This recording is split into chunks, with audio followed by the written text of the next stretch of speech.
for us, for the last 9 months that we have been imposed, and we focused and made priorities on what are the key service deliveries that the public wants. So we really done thorough public engagement that has never been done in Mogadishu before. And the reason we are doing is engaging with the communities is key to finding out what exactly the communities want and how we can address it. There's no point for us coming up with priorities that do not match to the level of the expectation of the public. So for that, one of our top priority was building the institution, and we are very grateful that Deputy Governor of Admin and Finance really led a process of reforming the public finance management institutions, as well as doing a full assessment on all the departments to find out what are the weaknesses, what are the strengths, what are the opportunities, and how we can really strengthen our capacity of our institutions. And that was the beginning of that assessment. I'm sure you have seen all, which really determines for us to have a strong institution that can serve for the people, that can deliver the services. On top of that, my vision is to reclaim Mogadishu's glory. Mogadishu used to be one of the best cities in terms of security, cleanliness in Africa. So in order for us to really have a capital city that is really competes with other capital cities, we need to overcome all the challenges that exist. And in Mogadishu, when it comes to, we have a unique challenge that no other capital cities has, including we have over 500,000 internal displaced people, which we are focusing on finding durable solutions, and we are working on that. Other key challenge is that this is the most populated city in Somalia, and yet the vast majority of our young people, they don't have job market to go to. We have over 50 universities in Mogadishu alone that produce graduates, and it's up to us to really see how we can find job opportunity for all those young people, as well as other young people that have never had an opportunity to go to formal education, and how we can help them in terms of vocational training. And number three, the key challenge that we have is the security, where the terrorists target most in Mogadishu compared to other cities in Somalia. So all those, coupled with the prolonged conflict that existed in Somalia, that for the collapse of the institutions, the poverty level is too high. So imagine you are the mayor and the governor of that great city, and you want to overcome all those challenges. But we are committed and determined, and we know that our partners, like yourselves, are here with us to assist us. So for that, as you all know, the issue of the internal displaced people, we are now finalizing the IDP policy that went through a thorough consultation with all key stakeholders, including IDPs themselves. So when that is finalized, also we are establishing durable solution unit that we want for those people to really fully integrate into society, and we see them as positive contributors to the economic development in the country. And on top of that, we are strategizing the security issue in Mogadishu, and as you have seen, for the last 9 months, at the beginning, we done the stabilization process, where we have seen during Ramadan the most peaceful month in the city for 10 years. And the reason was that because we intensified to have an excellent partnership working with the security apparatus and BRL. We also, not only that, we also went to the level of the district, to the neighborhood, where district commissioners and administrations in the district level, up to neighborhood level, are now working in partnership with the security apparatus in those areas. So that has helped the community really to engage fully, and as a result of that, we have seen how the security is improving every day, despite of the challenges that I talked about earlier. On top of that, now our vision is within 6 months to have 3,000 professional police officers that will be able to man the city. So far we began 1,400 that we deployed, and we have seen the change for the last month and how those professional young police officers engaging with the communities, because they have had trainings on human rights, trainings on how to engage with the communities. So we want the people to have the ownership of the city. So far that is proving very well, but the problem we have is the lack of resources and the challenges of the prolonged civil war that the people's culture is not accustomed to. All that is something that we are trying to overcome slowly but surely. And so for that, the security was on top of in terms of the public finance management and the building institutions. Now is it 9 or 12 out of the 17 districts we open offices at locally where the people will get their services instead of coming here, and we decentralized services so that the people will be able to get their services locally. And that's why Al-Shabaab targeted Hodan and Holudak districts headquarters, and the reason being they have been doing well in terms of engaging with the community, in terms of collecting taxes, and that is what Al-Shabaab really don't want it. So on top of that, we put focus on the Bakara market, which is the biggest market, and in terms of security now, that is we put forces that are really engaging with the communities, and so now the area is safer than what it was before. On top of that, we understand that the people's expectation is too high, and then we thought, what can we do? So building asphalt roads was also another key priority that so far within the 9 months we have managed to successfully complete 5 asphalt roads, and which we are really asking the local construction companies to assist us, and most of them are doing for us alone.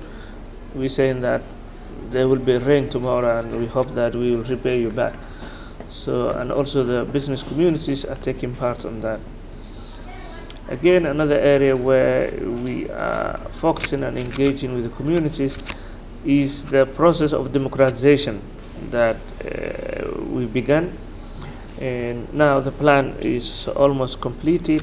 We are working with the Ministry of Interior through with the JIL framework, and the key for that is it has to be bottom-up approach, and district council formation process also began through engaging with the communities with and public awareness campaigns. So, and we found out that people are already ready and they want to commit themselves, and so this is an area that we are prioritizing. Since we know the elections are coming up 2020 or 2021, and we are now putting together committees working on social affairs elections, like in society, like civil society organizations, like youth, electing the leaders in each district through proper elections. We register all those young people who want to vote, and then they will be able to elect who will represent the young in that locality, as well as the women organization. What we want is this, through our community engagement, to increase that. Also, we are doing community reconciliation at local level, and some of the districts have peace committees functioning, where elders and civil society groups, all segments of society, coming together to solve the local issues, and we want to expand that as well, as part of the Wadajir framework as well. So we are doing a lot, but it's not enough, and this is where we want your priorities and our priorities aligned. We are working on Banadir development plan, as you are all aware. It's almost to complete that, and we want our donors and partners really to assist us through that Banadir development plan. That sets out our priorities and where we want to be helped, and for that also we are engaging with the communities. At the moment, 5 out of the districts, we have begun a process where we have asked the communities what are their priorities, what they want. And for that, I think through SSF, or no, DRC is helping us on those 5 districts. 6. Is it 6? Okay. They are helping us so that some have already identified they want primary health care unit in the district. Some wants sports or community centers to be built. So these are an area that we are testing of the communities locally. What are there? Even though Mogadishu is one city, but then each district has different. Another area where we are focusing is stabilization process for the district's periphery area. For that, because those districts, the federal government or the local government are not reaching enough, and we want them to really see the benefit of governance or institutions. On top of that, we are trying our best level to engage with experts who can assist us. I'm very glad that Mo Abdi is here with us. He's a very senior veteran who worked in Washington, D.C. As a financial advisor, and he come here to assist us in terms of economic development of this great city. We are very glad that those experts are coming to Mogadishu and helping us. But this is key, an area where we want an urgent capacity injection from our donors to assist us. Because even though we have the commitment, the determination, but yet lack of capacity or experts sometimes cannot push us as we would like. So we want the likes of Mo Abdi to be helped. He's working for us as voluntary basis now, but how far can he continue for that? This is an area where we want capacity injection experts to help us. I hope the planning session for today and tomorrow will bear the fruits, and since we are all working on the same objective goals, we want a win-win situation where the priorities of 2019 for Jplg and our priorities are aligned.